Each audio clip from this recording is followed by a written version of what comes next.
You said you went to school on a GI Bill. What got you? How'd you end up in the military? Yeah, so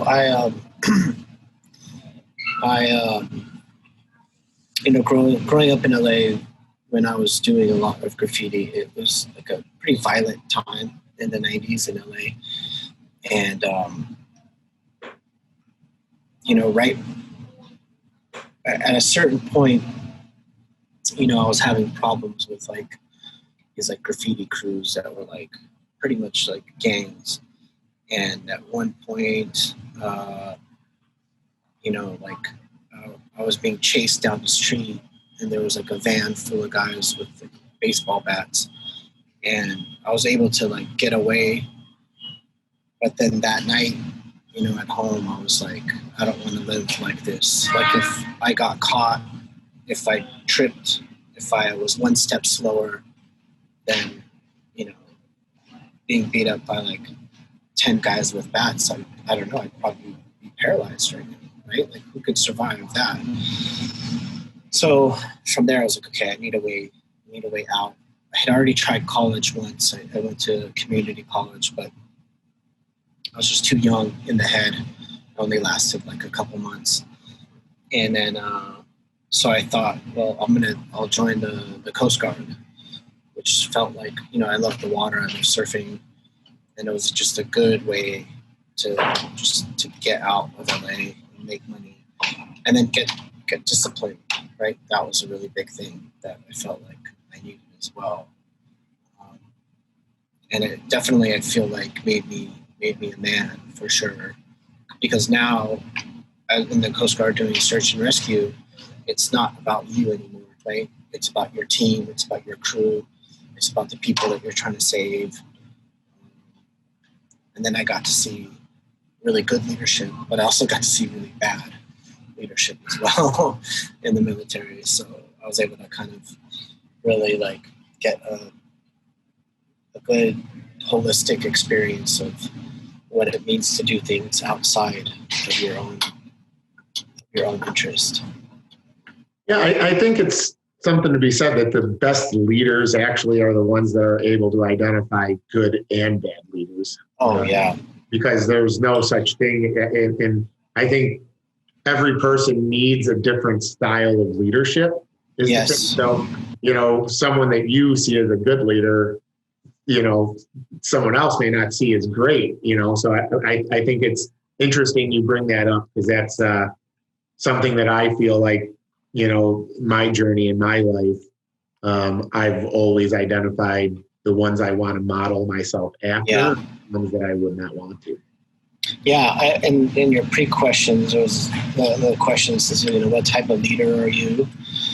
And I hated that question because I was like, I had to really confront what type of leader I am, and I wasn't happy with what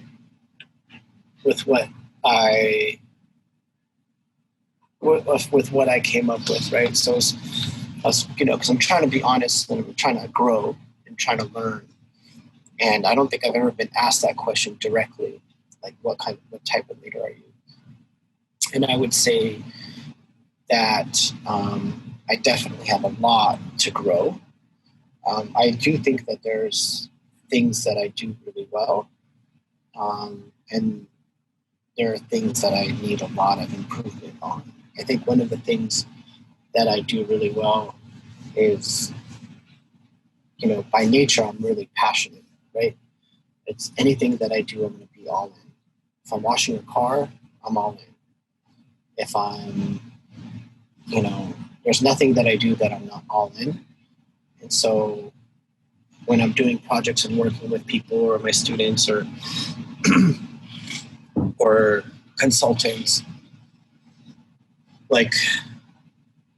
they know they have to bring it because I'm bringing it, right?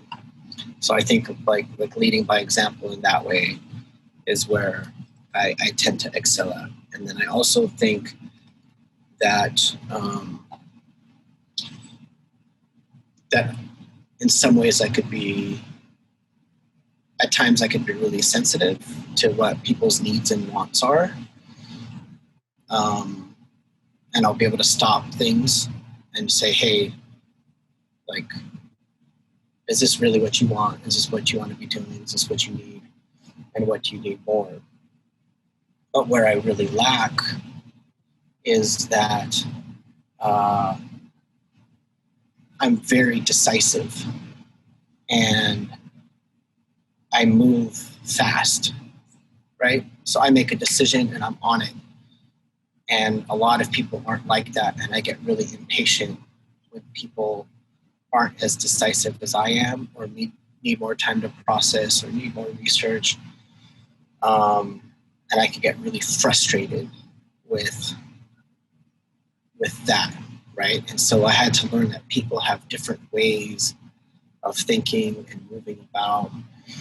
And I'm getting better, but I still have a long way to go with that, for sure.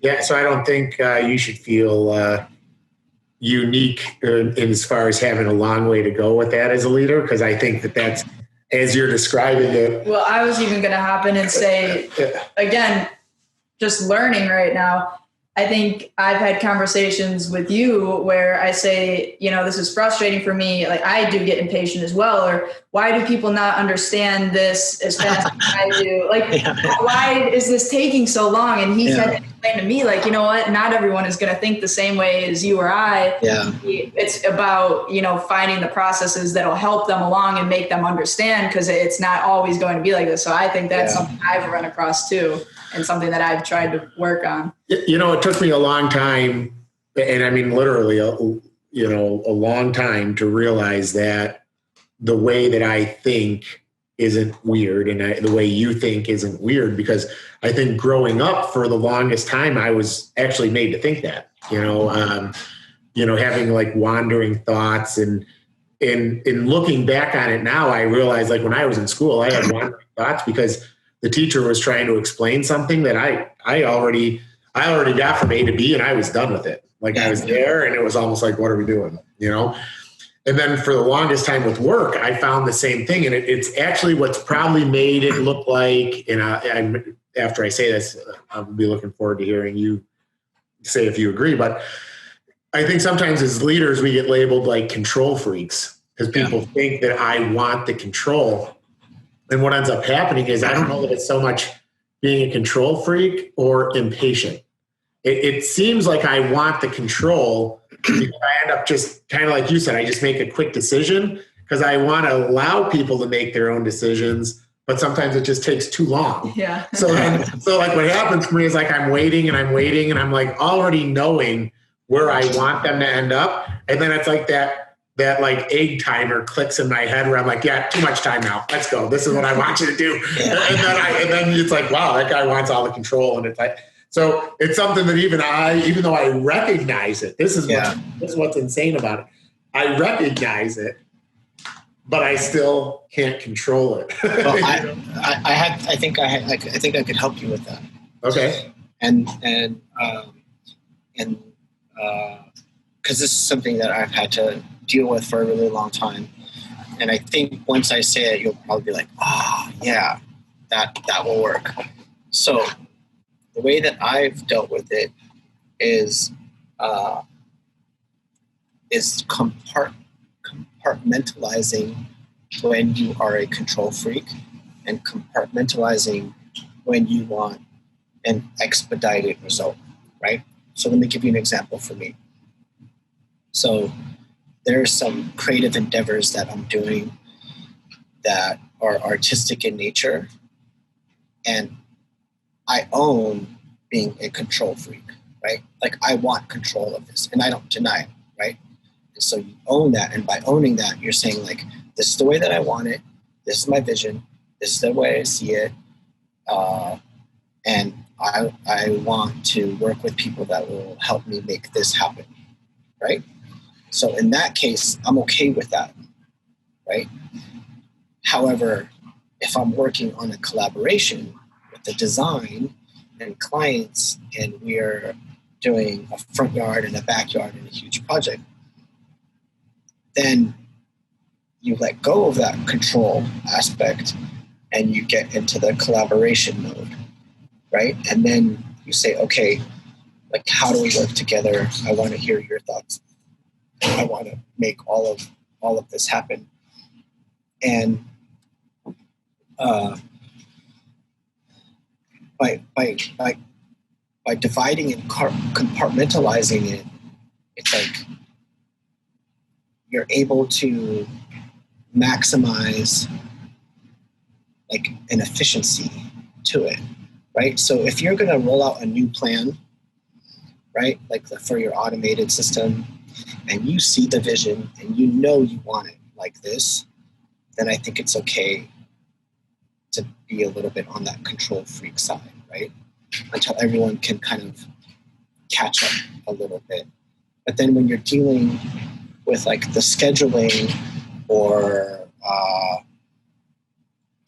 I don't know the ins and outs of your business, then you can relax that controlness and become more, I don't know if this is making any sense. No, it does. So basically what you're telling me is it's, in your opinion, it's okay to control the vision, just don't try to control how the vision's achieved. Right? Is that kind of like, that's one way, but also like in certain like projects, right? Like it could be like how do I say it? Like it could be so like